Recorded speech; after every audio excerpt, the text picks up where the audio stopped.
Time is short. What is your life? It's even a vapor that appeareth for a little time and then vanisheth away. If someone had told me when I was 20 years old that life was very short and would pass just like that, I wouldn't have believed it.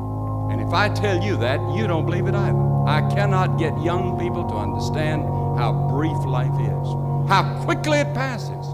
It seems like yesterday I was in school. Every one of us here has been given the same amount of time in a day. 1,440 minutes a day, 168 hours per week. 70 years God allows us. And it's interesting to me, with all of our medical science, we've never passed that magic mark. The average American male today lives 70 years and 4 months. The average female, 73 years and 6 months. More people live to be 70, but the average age of an American is still 70. I'd write down my priorities in life, and I'd get committed to certain priorities. I'd try to carefully plan my life like Albert Schweitzer did. Redeem the time. The days are evil. The time is urgent. And then time also calls for immediate action. The fact that time is short calls for something now.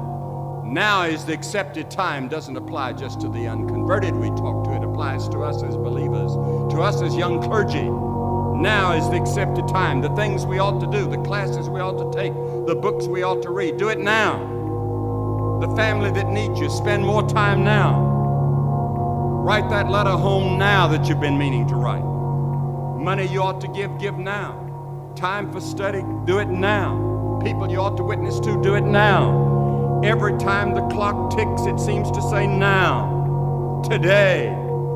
There may not be a tomorrow for you and for me, because there's a warning to time. Time is running out for all of us. Time is too short for indecision and vacillation. Do not halt between two opinions. Fools say that time is long. Every morning we have 86,400 seconds to spend and to invest. And each day the bank named time opens a new account for you and for me. It allows no balances and no overdrafts. If you fail to use the day's deposits, the loss is yours. It's the quality of life, not the length. Jesus only had 33 years. And it ended on the cross. To the world, he was a failure at that moment.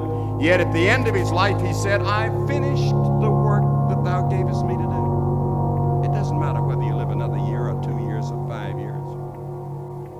Will your work be finished? Is there a quality to it? Is there a dedication to it?